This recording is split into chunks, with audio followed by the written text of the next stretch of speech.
Welcome to another edition of Yorkton Stories, our look at Yorkton and area people and events, past and present. My name is Dick DeReich.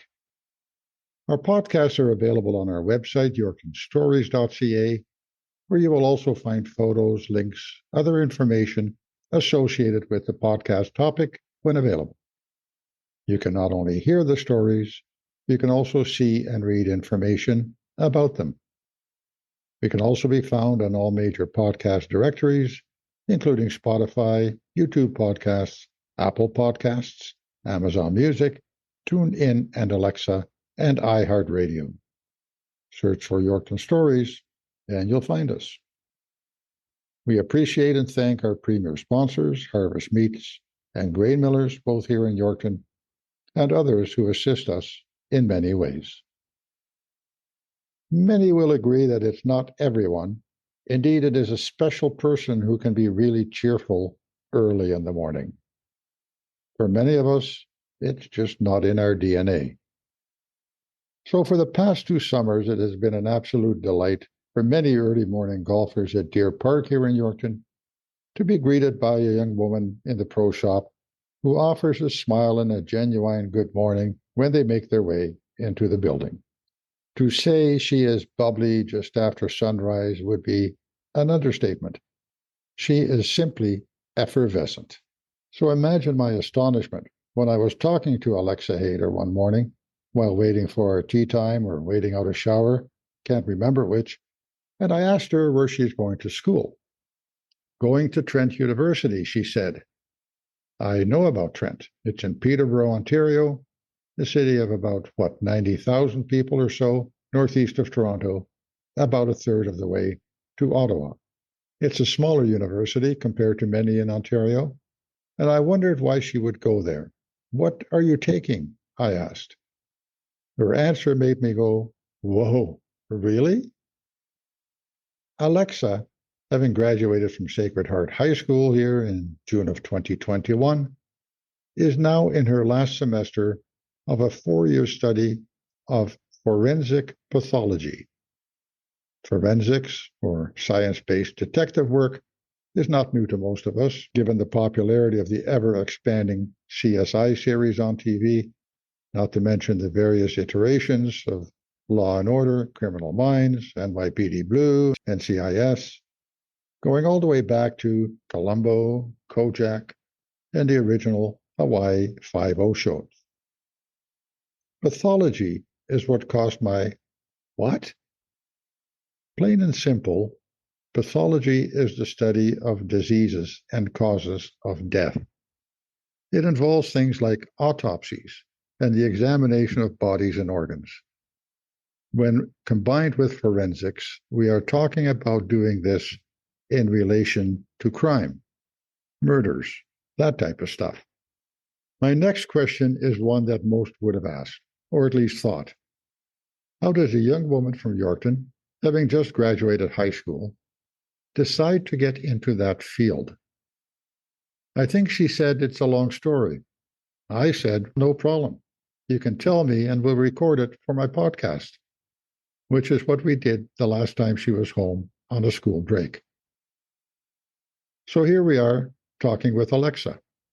She is the daughter of Quinn and Lana Haider, Quinn the principal of St. Paul's School and a Yorkton City Councillor, Lana looking after young ones at Yorkton Nursery School. She's the older sister to Bryn. Alexa attended St. Michael's Elementary and Sacred Heart High Schools, enrolled in French immersion in both. In June, she will graduate from Trent University with a Bachelor of Forensic Science in Forensic Biology degree. How that all came about and what is next is what we talked about. Alexa, how do students these days, as they graduate high school, what goes into the thinking as to what they want to do post-high school? From your own experience, your friends? Yeah, that's a great question, and I think it's different for everybody else. I really lucked out finding what I wanted to do. I knew that I wanted to do something medical, but I didn't want to do 8 to 12 years of school to be a doctor. Even though I love school, I was like, probably by that time, I'm going to be tapped out. So then I was like, okay, what else can I do? Autopsies popped into my head. So I was like, okay, let's go on this little path. And then I discovered the forensics program in Ontario, which I had no idea that that was a possibility. And then I researched it, I looked into it a bit more, and I fell in love with it. And I was like, hey, this is what I want to do. For other people, especially a couple of my friends, it has been a little bit difficult. They've gone through high school with like a couple options, but they weren't 100% sure. Some people, I know a lot of my friends went into business and they were like, it's not really for me. Tried a couple things. Some people were able to find their groove. Some people were like, school's not for me. So they were able to find jobs and it all worked out. But it really depends. I think part of it is luck, honestly. Like just to be like, find the thing that you really want. Like mine was just on a whim. I was like, oh my God, this is perfect. I know a lot of students, especially my sister, she was like, yep, nursing right off the bat. She's very accident prone, so she's been in the hospital a lot. So I think that's how she was like, yeah, this is what I want to do. But the other thing is knowing what programs are available. When I went to Ontario and heard like my friends that I met in first year, all of their options that they knew of, I didn't even know existed in when I was in high school applying for programs. Same with master's programs. I'm currently in the process of applying to a couple master's programs that I had no idea existed when I was in high school. Like here, it's kind of like there's nursing, there's teaching, there's business, there's kinesiology, science. Like those are kind of the main ones. But then I got to Ontario and I found that there's like digital design, online marketing was one of them. And it's just, I think it's nice in Ontario because they have all those programs. So it's easier to be exposed to them. Whereas here, Saskatchewan, we still have a lot of programs, but we're kind of limited. Like, for example, if Saskatchewan had a forensics program, I would be here. I wouldn't be going to Ontario. Not that I don't like Ontario, but it's a little far for me. So honestly, I think it's a mix of knowing what you want to do and also being exposed to the different types of programs that are all over Canada that you're able to do. With the lack of that kind of knowledge in Saskatchewan, would that be related to the fact that there's not that many actual jobs in those fields in Saskatchewan, that tends to Yeah, concentrate more in the larger centers? for sure. I think that's definitely a factor. Because like I said, forensics isn't here, like forensic programs, and same thing, forensics as a job in Saskatchewan is very, very limited. It's more so you become a police officer and then you can go into the forensics route that way, from my understanding. Whereas in Ontario, they're opening up more civilian posts. And they have so many, like they have the CFS, which is the Center of Forensic Science, and that's where all the major cases get sent. So they have spots for forensic biologists and forensic toxicologists and that sort of thing. Whereas here, we don't have so much of that. I would say, yeah, definitely a factor. Is it more difficult for girls coming out of high school to find a path than it is for guys? I don't know. Just thinking about my graduating class, I don't know 100% where everybody is, but I know a lot more of the ladies that I graduated with. Either they went to school and they're in their full-time jobs now, or they're still in school. Whereas, from what I remember, more of the boys didn't have much so a path. They knew what they were doing. Some stuck through with it, some did not. But it was more like the girls were like, yep, this is what I'm going to do. This time I'm going to get it. And then the boys were like, yeah, we're going to try this and see how it is. That could just be my year. I'm not sure about the others. Did you know back when you were still in high school what you wanted to do? Did the forensic pathology thing come up back then, or was it kind of in your last year or after? So I figured out that I wanted to do that. I think it was middle of grade 11. So I did research. I found Trent University and I was like, Kate, this is where I'm going. This is supposedly the number one in Ontario for forensics. I said, deal, we'll apply there. And then I just waited. Yeah, it was definitely in grade 11 because applications opened, I think, at the end of September and beginning of October, and I applied like right when they opened. I remember having a career fair and going around just to see, and I was like, yeah, nothing's really speaking to me like forensics is. So I was one of the first people that knew what I wanted to do. I remember. So yeah, it was sometime middle of grade 11, I believe, where I found it. And I was like, okay, sign me up. This is what's going on. And when you told your friends and your parents and your sister, what was their reaction? My friends were surprised because they had never heard of the program. Like I kind of introduced it to them and they thought that it was really, really cool. When they heard what I wanted to do with it, they were like, oh, okay, autopsies, sure, go, go Well, do that. for most of us, it's kind of a bit of a morbid topic, right? Yeah, I yeah, mean, oh, it's 100%. that's you know. Yeah, that's kind of like the general reaction that I get. They're like, why would you want to do that? But like, do it, go for it. But why? My mom and dad, they were surprised, but they were really excited that I was so passionate about it. My sister thought it was really cool because at that time she was in grade 8. So she was like, whoa, you're going to Ontario. That's so cool. Because usually here we have U of R and U of S, which are two great schools. Most kids go to either U of R or U of S, which is great. And like I said, I would have done that if forensics was here. But it was a kind of, I think, another shock that I was like, yeah, I'm not going to Regina or Saskatoon. Let me go to Peterborough, Ontario. But yeah, all of them were super supportive. They were all really, really excited for me. So it's nice because it's hard going away. I knew nobody there, so that was a little scary, but it was comforting that everybody was rooting for me back here. And I suppose too, at a university like Trent, most of the kids there that you're going to school with, most of the people would be from somewhere else, wouldn't they? Yeah, I actually really lucked out. So I stayed in residence and I applied to be in this special residence called the Forensics Living Learning Community. And what it is it's just a whole bunch. I think we had 50. It was 50 of us who were all in different types of forensics. And my roommate, who is very lovely, I still live with her today, she was from Newmarket, Ontario. And then our two neighbors that we kind of shared a wall with, they're both from Calgary, Alberta. And then we had from Sault Ste. Marie, which was like 9 or 10 hours away from Peterborough. There's Kitchener, Waterloo. So a lot of people that I've met one other person from Saskatchewan, from Saskatoon, that's in forensics. So I was like, yes. um, but it's majority from all over Ontario. And then a couple from Alberta, and then two that I know of from Saskatchewan. Of the other young adults who are in that program, you have a fairly bubbly, outgoing personality. Thanks.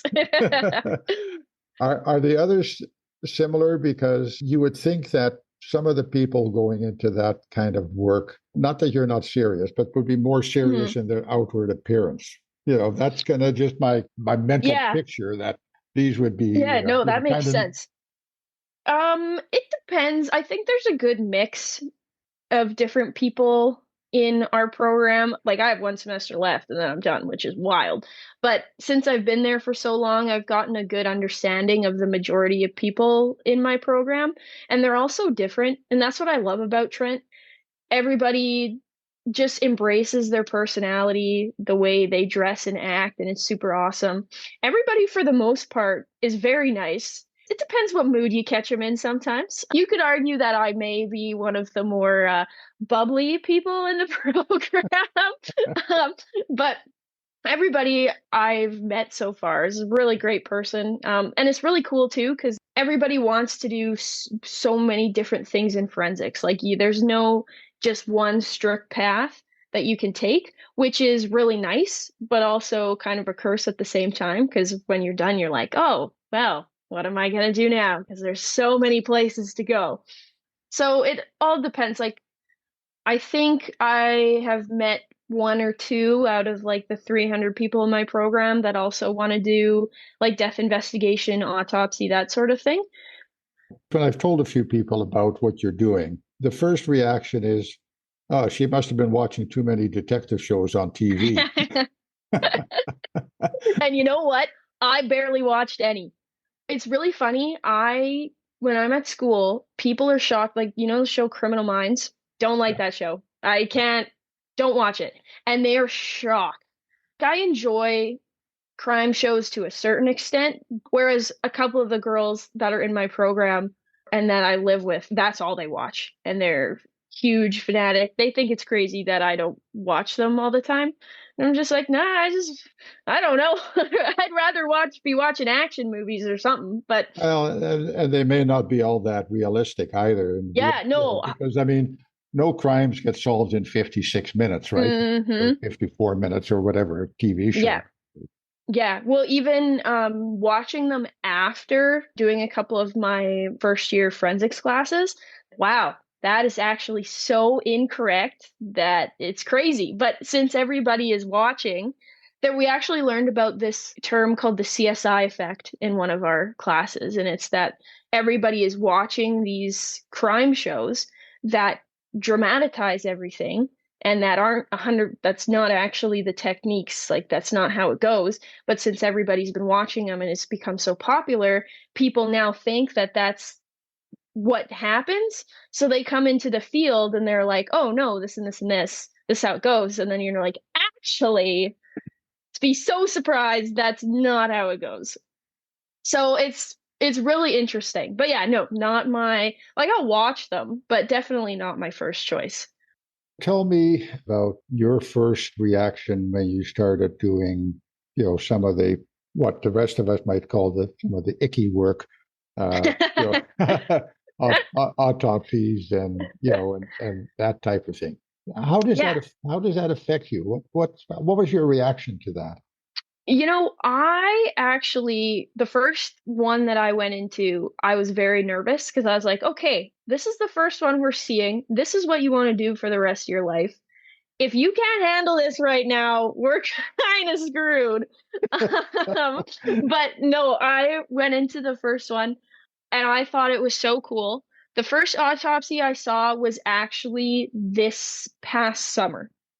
So with my degree at Trent, the classes are not specialized towards autopsies because Trent is not a medical school. So what I had to do is I had to reach out to hospitals and see if they would take me on kind of as a job shadow. Because a lot of Trent's classes for forensic biology, it's more DNA based, which is super cool, don't get me wrong. Yeah, so I was able to watch in on a couple. I'm not allowed to say too much about them, but I thought it without sounding really crazy and really like he is this is a like person who passed away, which is really unfortunate, but to actually see the autopsy and what they do was really cool.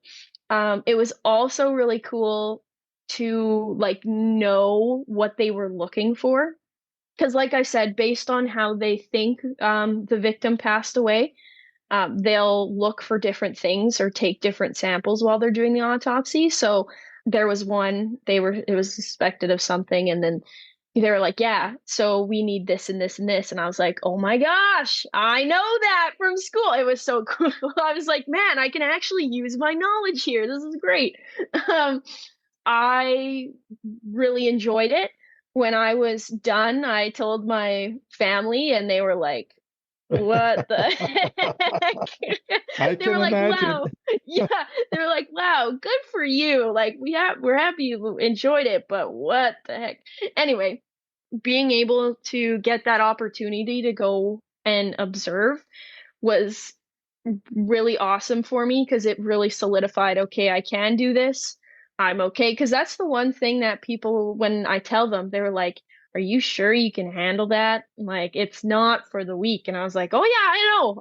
I know what I'm signing up for. So it was just a nice, like, it solidified that I could do it, and which made me feel really awesome. So You mentioned the DNA part, and I think you mentioned at one time as we were talking at Deer Park that you had to trace your own DNA.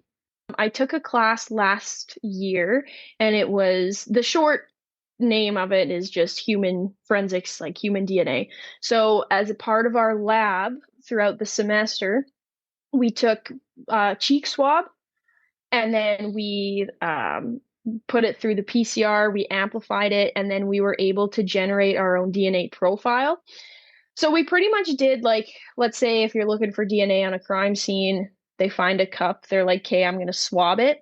We pretty much did that whole entire process of developing the DNA profile. So I actually have the picture on my phone. I was able to take a picture of my DNA. So I show people sometimes and they're like, what the heck am I looking at? I'm like, guys, this is my DNA. I think it's super cool. But yeah, it was awesome. It took up to the full semester to do it, but it was a lot of stuff was we had our lab demonstrator. So they were like, hey, this is the steps you're doing today. And then they ran it through the PCR, and then we got our little picture by the end. But we had to like put it through once we got the results from the one machine, you have to put it through a computer system, you have to edit it. Like it's a whole big process, which they also don't show on crime scene shows. They just show you take the swab, put it through the computer. Oh yeah, it's a match. But there's a lot of behind the scenes that happens. When you have your own DNA, what do you find out about yourself? You've got these things in your genes called alleles, and you get one from your mom and one from your dad. So based on the positions of mine, I can tell what my mom and dad have as well, if that makes sense. In super simple terms, without me getting like crazy biology technical here. But it's kind of like a puzzle, because you have the end result, and you can only, like I said, you get one from your mom, one from your dad. So you're like, okay, if I have this here, that means if I have allele number 22 and 27 at spot one, my mom either has 22 or 27 at spot one, and my dad has the opposite, if that makes sense.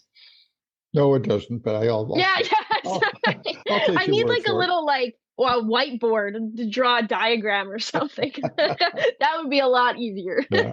You see ads on commercials on TV, not so much anymore, but because one of the companies went belly up, I think, where they're selling DNA tests, and I've Yeah. often wondered, like, what does that tell you? I mean, and apparently they're highly inaccurate. I mean, it sounds like it's been kind of a money grab.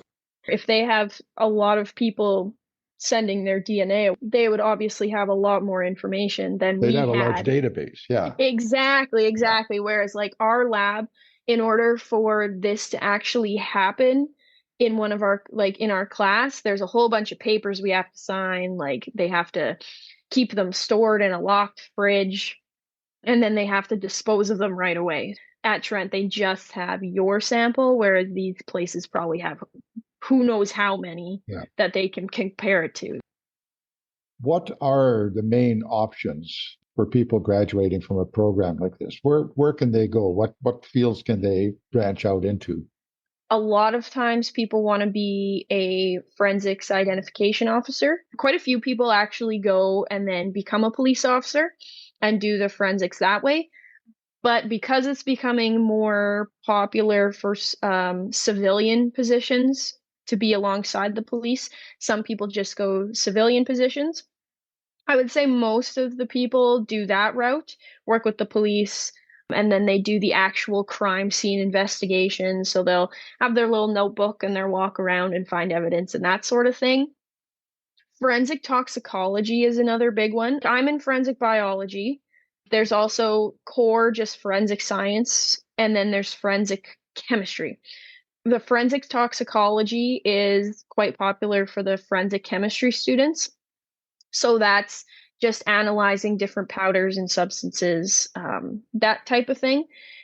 And then I would say for the forensic biology standpoint, working in a lab and doing DNA analysis, that would be probably the most common, especially if you don't want to do any more schooling after.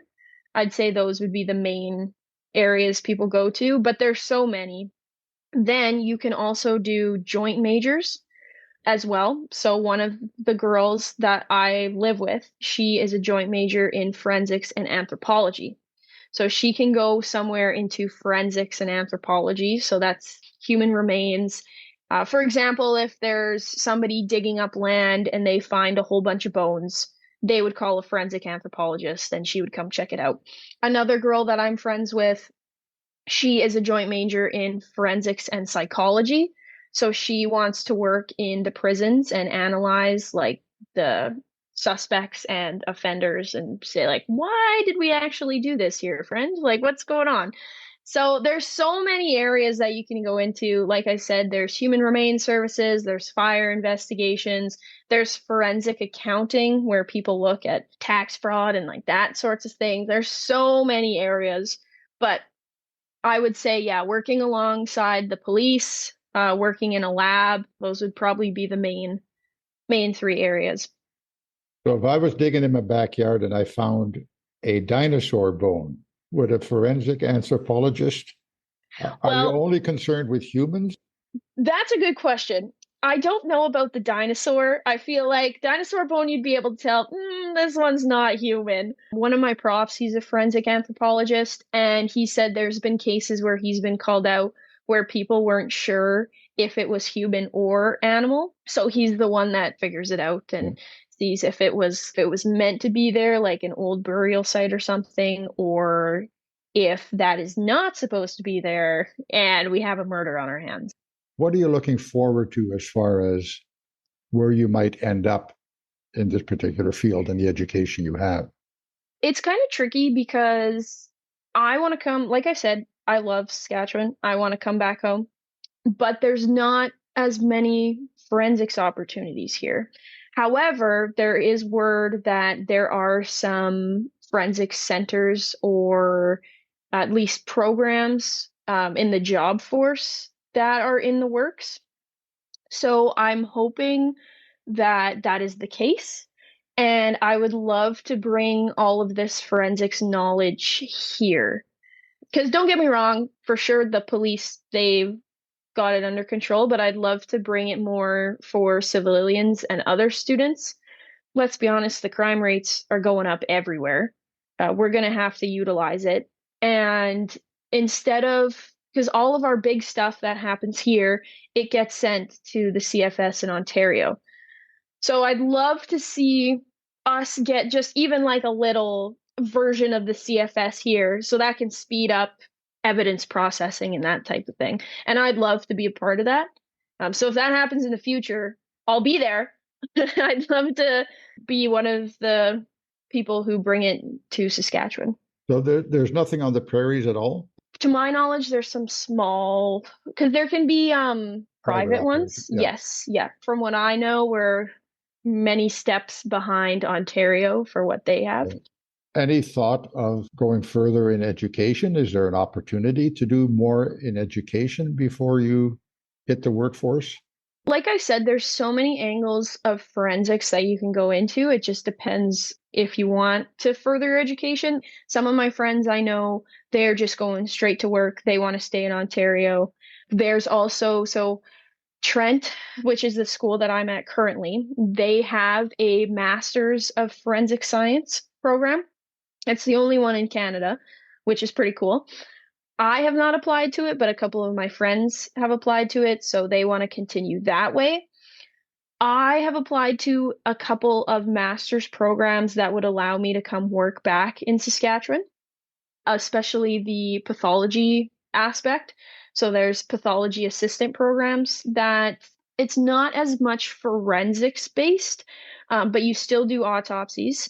You don't necessarily work with the detectives, but you do the external, internal, get all the info you need if, say, the coroner slash whoever's investigating believes like it was a drug overdose or something like that. You would collect different things. So that's the angle I'm gonna go into.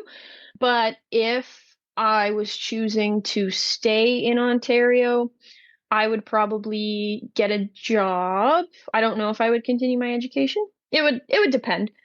We have a lot of professionals that come to our school to talk about all the possible jobs you can get in some area of forensics. So we had a girl I believe in the fall come. She was a graduate of Trent, and she is now working in fire investigations.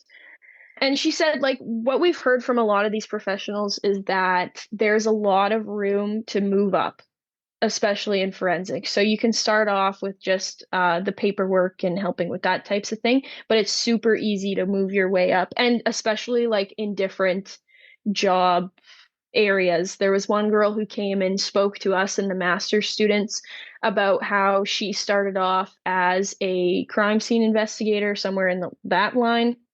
Now she is very high up in a human remains services. Personally, for me, I will be continuing my education just because I want to come back to Saskatchewan. It would be easier for me to find a job if I had a master's behind me. However, if somebody else is wanting to go into forensics, you don't necessarily have to do that. Trent sets you up pretty good with your undergrad. It's just all depends on where you want to work and where you want to live. Watch for and listen to another podcast in the next month. Visit yorktonstories.ca to hear this and all previous podcasts. And there you can also sign up to our email list so we can let you know when a new episode is available. You can support us with a donation if you wish to help defer the cost of the technology that make these podcasts possible. We say thank you again to Harvest Meats and Grain Millers for their support, and thank you for listening. Your comments and suggestions are always welcome.